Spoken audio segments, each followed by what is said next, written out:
Hi guys, this is Martha. Welcome to my YouTube channel once again. In this video, I'm going to take you through secondary sources. Just like from the previous videos, we have been talking a lot. We finished primary sources. Now here, we're going to talk about secondary sources in detail. Secondary source, as I said in the previous video, secondary sources basically help us to analyze, summarize, and interpret the primary source. And secondary sources have different characteristics, just like the primary sources.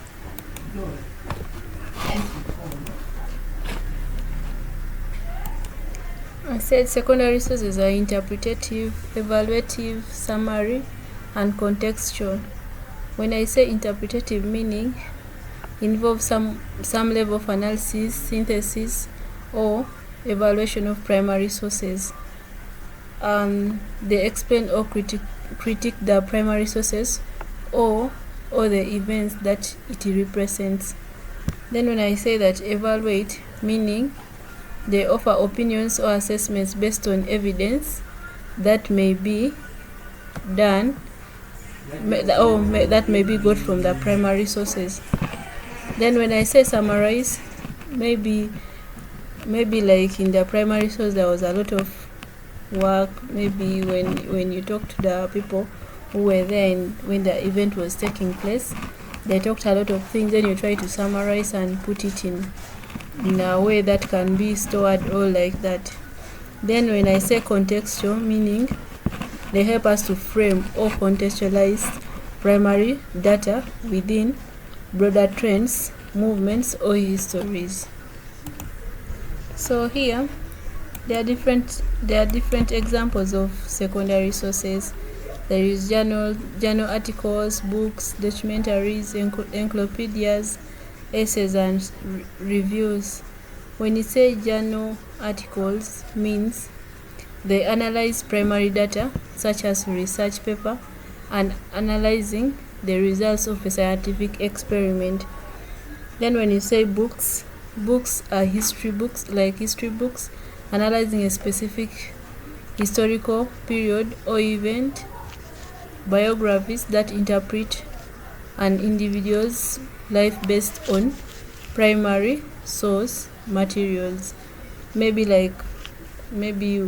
when someone dies like that, the biography the biography is mostly talked or said by people who were staying with that person all the person's life. They know more about the person. And then when you talk about documentaries, those are films or videos that tell the story of historical events.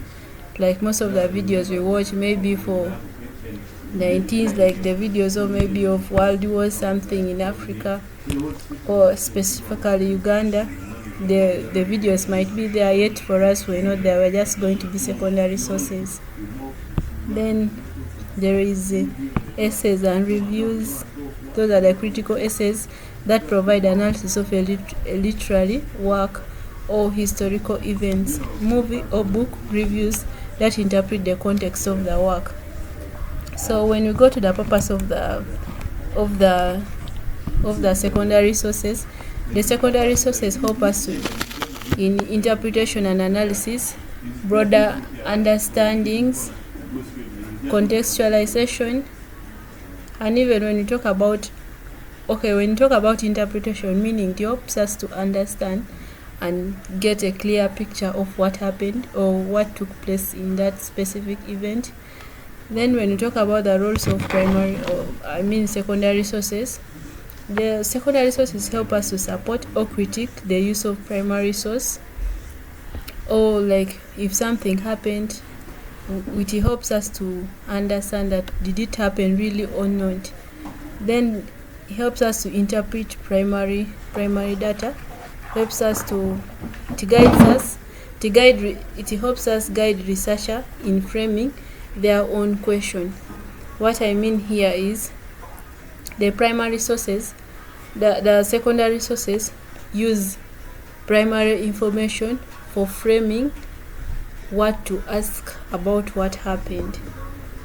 Then here, however, amidst all that, what we know about secondary sources. They still have the pros and cons, that is the advantages and disadvantages. The advantages of secondary sources: they provide critical analysis and comprehensive overview here. Then they connect the dots between different pieces of primary evidence. What we are meaning here is, like, when you are getting secondary sources or secondary information, we go through you use different ideas, because like when you go to where an accident happened from, there are very many people there, so we can ask different individuals. Maybe you ask this one, the other, and now it will be like dots. Now you sit down to analyze and interpret, and it helps you to join those dots to form a piece of information. Then another thing, it is easier to access and understand than the raw primary data, because the secondary sources or secondary information is already joined, the dots are already joined, meaning it is easier to understand because all the primary sources were collected and analyzed and interpreted, then summarized. So meaning it is easier for you to understand and access it, because somehow maybe it can be put into writing or a movie like that. Then, however, there are also disadvantages of these secondary sources. For example, they can introduce misinterpretation, like because all of us understand things in a different way. Maybe what happened at the event might not be what the secondary source will give, because we don't know how the other person understood the statements from the primary source. Then they are second-hand accounts, so they lack the immediacy and the authenticity of the primary source.